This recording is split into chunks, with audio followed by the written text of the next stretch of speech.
जो हो रहा है वो भी सही है, जो हो चुका है वो भी सही है, और जो भी होने वाला है वो भी सही के लिए ही हो रहा है।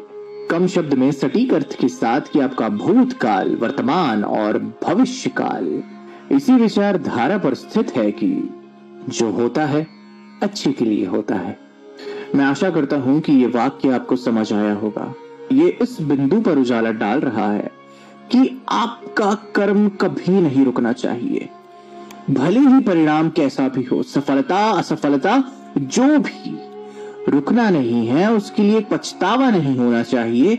सिर्फ और सिर्फ आपकी ड्यूटी, जो सबसे बुरा आप कर सकते हैं वो ये है कि अपने परिणाम के लिए, अपनी स्थिति के लिए किसी और पर दोषारोपण करना, एक बदले की भावना से। समझिए और इस बात पर गौर करिए कि इस जीवन में जो भी हो रहा है उसके पीछे कोई ना कोई मकसद जरूर है।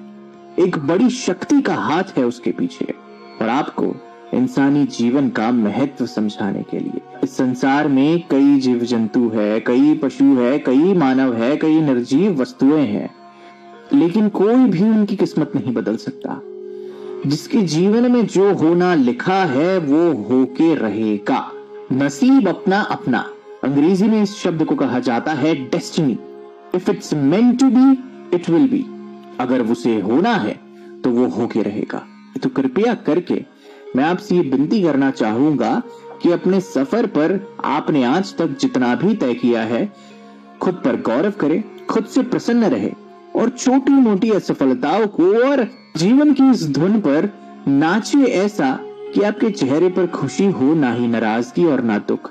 आप खुद समझिए कि जीवन में कभी कभी समय बहुत अच्छा चलता है तो सभी लोग पूछते हैं, लेकिन एक ऐसा वक्त भी आता है जब वक्त बहुत खराब चलता है और अपने भी साथ छोड़कर चले जाते हैं। क्या करें, यही जीवन का चक्का है, चलते रहना है, रुकना नहीं है। कोई मूर्ख ही होगा जो अपने भूतकाल पर अभी भी अटका हुआ है, क्योंकि जिंदगी एक ऐसी कड़ी है कि जिसे आप पीछे जाकर ठीक नहीं कर सकते। जहां और जिस वक्त और जिस परिस्थिति में हो वहीं से ही ठीक करना होता है, और आपका आज ही आपके आने वाले कल को आकार देता है। तो भूतकाल की चिंता छोड़े, भविष्य के बारे में सोच सोच कर भयभीत ना हो, आज पर ध्यान दे और आपका कल, आज और भविष्य अपने आप सुखी हो जाएगा। उदाहरण देना चाहूंगा सदी के महानायक और इस देश के महान अभिनेता श्री अमिताभ बच्चन का। एक दौर था जब इनके नाम का सिक्का चलता था और केवल इनका नाम ही काफी था किसी पिक्चर पर हाउसफुल का बोर्ड लगने के लिए। 70, 80, 90 का दशक तक ठीक ठाक सब कुछ चला, मगर एक ऐसा वक्त आया जब उन्होंने एक अपनी कंपनी खोली जिसका नाम था ABC, और ये दिवालिया हो गए क्योंकि वो कंपनी डूब गई। तब इनकी हालत बहुत ही नाजुक थी। ऐसी नौबत आ गई कि घर भी गिरवी रखना पड़ा।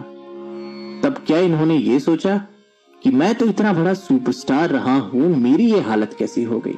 या इन्होंने इस पर गौर किया कि यार अब मैं आगे अपना जीवन कैसे व्यतीत करूंगा? क्या लोग मुझे दोबारा सुपरस्टार मानेंगे या नहीं? उन्होंने ऐसे सारे विचारों को, नेगेटिव विचारों को अपने मन से दूर रखकर एक विनम्र और सादर भाव से अपने मित्र यश जौहर के पास जाकर खुद काम मांगा, ये कहकर कि मुझे काम चाहिए। उन्होंने अपने आज पर ध्यान दिया, उन्होंने अपने आज की इज्जत की, और शाहरुख खान के साथ मोहब्बतें पिक्चर बनाकर उन्होंने अपने आज को संवारा। The rest is history. KBC ने उन्हें अपनी आवाज के तौर पर अपनाया, और आज 20 साल बाद भी 75 साल के ऊपर होने के बावजूद इस सदी के महानायक और हिंदी फिल्म इंडस्ट्री के सबसे बड़े अभिनेता के तौर पर आज भी तामील है और इस्तकबाल है, और इनका सिक्का आज भी बुलंद है। नाम है अमिताभ बच्चन, जिसने अपने आज पर ध्यान दिया, एक विनम्र और एक सादर भाव से।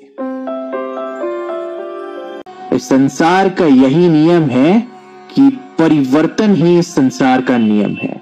बदलाव हमेशा होते रहेगा। आप राजा से रंक, अर्श से फर्श सिर्फ एक क्षण मात्र में आ सकते। ज्यादातर जीवन में लोगों को ऐसा लगता है कि जो चल रहा है आगे भी वैसा ही चलेगा। अगर आज मैं अर्श पर हूं तो हमेशा मैं अर्श पर ही रहूंगा, मुझे कोई छू नहीं सकता। लेकिन नियति माया के खेल से बहुत बड़ी है और बहुत ऊंचा दर्जा रखती है, और ये खेल चंद सेकंड में पूरा का पूरा बदल सकती है। एक उदाहरण लेते हैं कि किसी करोड़पति इंसान ने अपने सारे पैसे किसी स्टॉक मार्केट में लगा लिए और उसी दिन किसी गरीब इंसान ने अपने पास बचे हुए चंद रुपयों से एक लॉटरी की टिकट खरीद ली। पता चला कि दिन के अंत में वो स्टॉक मार्केट में लगाया हुआ सारा पैसा डूब गया और उस गरीब की करोड़ों रुपयों की लॉटरी लग गई। कोई फर्श से अर्श तक चला गया और अर्श से फर्श तक चला गया पलक झपकते। यही है नियति का खेल और यही है संसार का नियम, परिवर्तन। जो आज आपके पास है जरूरी नहीं कि वो कल आप ही के पास होगा। वो किसी और के पास भी हो सकता है या उसके पास भी नहीं। मगर समझने वाली बात यह है, change is the only constant. कल परसों तक एक अरबपति कहलाया जाने वाला विजय माल्या आज एक